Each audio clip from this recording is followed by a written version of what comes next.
नमस्कार दोस्तों, मैं श्री दीपेन चौधरी महाविद्यालय ललितपुर से डॉक्टर एस सिंह आज आप लोगों को बीए तृतीय सेमेस्टर की कक्षा में निबंध का अर्थ और परिभाषा, उसके प्रकार, ठीक, विशेषताएं और उसके तत्वों के बारे में जानकारी प्रदान करूंगा। आप लोग ध्यानपूर्वक पढ़िएगा और समझिए। ठीक, निबंध का अर्थ उस गद्य रचना से लगाया जाता है जिसमें लेखक किसी विषय पर अपने विचारों को स्वतंत्र रूप से इस प्रकार प्रकट करता है कि संपूर्ण रचना एक सूत्र में बंधी हुई या गुथी हुई दिखाई देती है। आधुनिक समय में गद्य की नई विधाओं में निबंध एक महत्वपूर्ण, सशक्त एवं विकसित विधा है। इसी गद्य विधा में गद्य की भाषा की अभिव्यंजना शक्ति का सर्वाधिक प्रचार प्रसार होता है। इसके विषय की सीमा मनुष्य जीवन की तरह ही व्यापक है। निबंध में लेखक का व्यक्तित्व मुख्य होता है। यह निबंधकार के मानस का या मस्तिष्क का उस समय का चित्र है जिस समय वह किसी विषय से प्रभावित होता है। इसमें लेखक किसी भी विषय का पूर्णतः विवेचन, परीक्षण, विश्लेषण, व्याख्या एवं मूल्यांकन करता है। वह अपनी इच्छा के अनुसार व अपने दृष्टिकोण के अनुसार विषय का निर्वाह करता है, जिसमें वह स्वच्छंद रहता है। विषय एवं शैली निबंध की एक विशेष प्रकार की होती है। ठीक है ना? आइए कुछ विद्वानों द्वारा निबंध की कुछ परिभाषाएं दी गई है, उसको हम देख लेते हैं।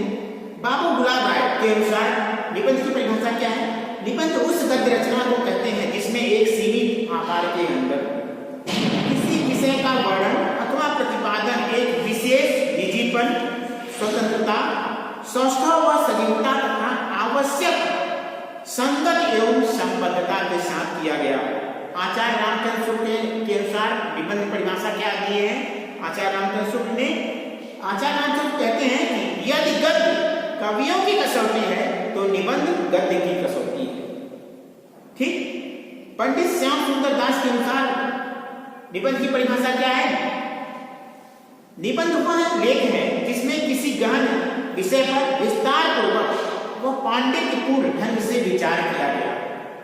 ठीक, ऐसा मानना है श्याम सुंदर दास का। आइए अब निबंध के प्रकार के बारे में चर्चा कर लेते हैं। निबंध के कौन कौन से प्रकार होते हैं? विषय एवं शैली के अनुसार निबंध के 4 प्रकार होते हैं मुख्य रूप से।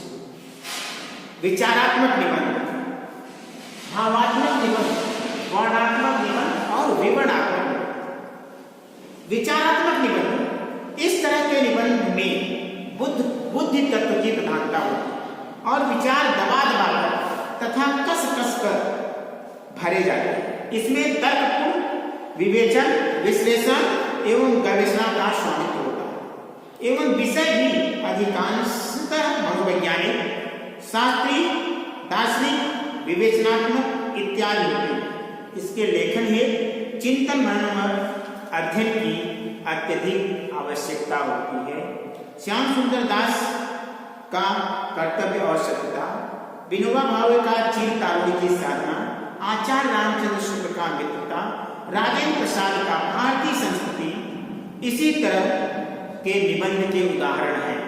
ठीक है, आइए देखिए दूसरा, भावात्मक निबंध। इस तरह के निबंधों में हृदय तत्व या रागात्मक की प्रधानता होती है। इनका उद्देश्य पाठक की बुद्धि की तुलना में उसके हृदय को प्रभावित करना होता है।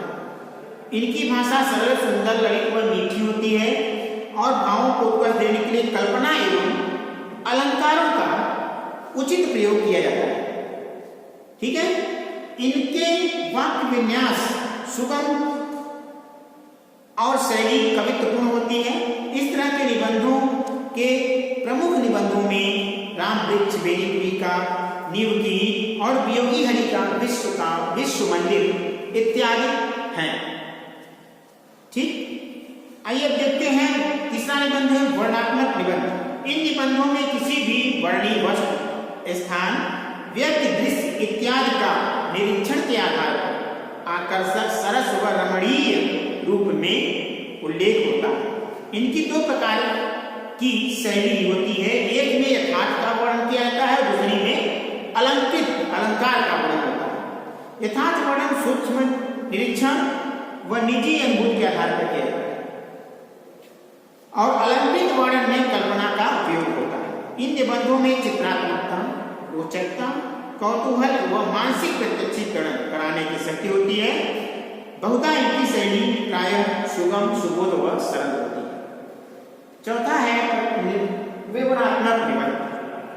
बहुधा इस प्रकार के निबंधों में ऐतिहासिक एवं सामाजिक घटनाओं के स्थानों, दृश्यों, यात्राओं व जीवन के अन्य प्रकार के क्रियाकलापों का विवरण दिया जाता है। इनमें आख्यानात्मकता का पुट रहता है तथा विषय वस्तु के हर एक ब्यौरे का सुसंबद्ध विवरण रोचक, हृदयग्राही तथा क्रमबद्ध रूप में पेश किया जाता है। इनकी शैली सरल, आकर्षक, भावानुकूल, व्यवहारिक तथा चित्रात्मक होती है। इस प्रकार के निबंधों में स्मृति, निष्ठा, मूर्ति, कस्तूरबा, अजंता और ठेले पर हिमालय आते हैं। ठीक है, अब हम आते हैं निबंध की विशेषताएं। निबंध की निम्नलिखित विशेषताएं होती हैं। पहली विशेषता है निबंध का अर्थ है भली भांति बंधा हुआ अथवा कसा हुआ विचारों का समूह। विराम चिन्हों का समुचित प्रयोग आवश्यक है। निबंध में विराम चिन्हों का समुचित प्रयोग आवश्यक है। दूसरी विशेषता है विचारों में एक श्रृंखला हो जो क्रमबद्ध रूप से हो। विचारों में एक श्रृंखला हो जो क्रमबद्ध रूप से हो। अगली विशेषता निबंध में विचार और भाषा दोनों में ही कसावट का गुण होना चाहिए। उद्धरणों की भाषा न बदली जाए, यानी जो निबंध में उदाहरण दिए जाए उनकी भाषा न बदली जाए। उदाहरणों की भाषा जो है वह सरल होनी चाहिए। विचारों में संतुलन होना चाहिए। निबंध के जो विचार हैं उनमें क्या संतुलन होना चाहिए, समानता होनी चाहिए। अब आते हैं निबंध के तत्व में। निबंध को समझने व उसका रसोस्वादन करने हेतु निम्न बातों पर ध्यान दिया जाता है। पहला है निबंध की विषय वस्तु, दूसरा है विषय वस्तु को प्रस्तुत करने का उद्देश्य, तीसरा है निबंध की शैली। निबंध स्वीकृत विषयों की कोई सीमा नहीं है। अभिव्यक्ति विषय में किसी भाव और दृश्य का चित्रण या किसी घटना का वर्णन है, किसी मनोविकार आदि का निरूपण, विश्लेषण अथवा किसी प्रसंग का भावात्मक निरूपण। इसके बाद उद्देश्य की तरफ ध्यान दिया जाना चाहिए। लेखक कभी कभी कुछ तथ्यों व दृश्यों के क्रियाकलापों का विवरण देकर पाठक का ज्ञानवर्धन करना चाहता है, तो कभी किसी दृश्य अथवा अतीत की स्मृति को भावात्मक शैली में व्यक्त करना चाहता है। कभी वह कुछ प्रेरणा पाठकों को देना चाहता है, तो कभी वह निष्कर्ष तक पहुंचना चाहता है। इसलिए विषय वस्तु और उद्देश्य निबंध के दो ऐसे तत्व हैं जिनसे निबंध को समझने में हमें सहायता मिलती है। निबंध में लेखक का दृष्टिकोण सर्वाधिक महत्वपूर्ण होता है। इसी के आधार पर भूमि पर अवस्थित होकर निबंध के विवरणों का सर्वेक्षण और परीक्षण किया जाता है। इस प्रकार निबंधों में जो मूल्य कथन, आवेग, संवेग, स्मृतियां, पूर्वाग्रह आते हैं वे इसी पर निर्भर होते हैं तथा इसी के माध्यम से उन्हें जाना जा सकता है। निबंधकार का कौशल उसकी अभिव्यंजना शैली में घटित होता है। निबंध को समझने व सराहने हेतु मुख्यतः यह देखना होता है कि विषय वस्तु को समझने हेतु उद्देश्य किस तरीके से व्यक्त किया गया। किसी भी विषय के संबंध में कई छोटे व बड़े विवरण हो सकते हैं। लेखक अपने उद्देश्य उनमें से आवश्यक का चयन कर लेता है। इस प्रकार निबंध के अर्थ ज्ञान हेतु चयन एवं नियोजन को ध्यान में रखना जरूरी होता है। भाषा के विभिन्न स्तर पर भी मूल अर्थ को प्रस्तुत करने में सहायता करते हैं। भाषा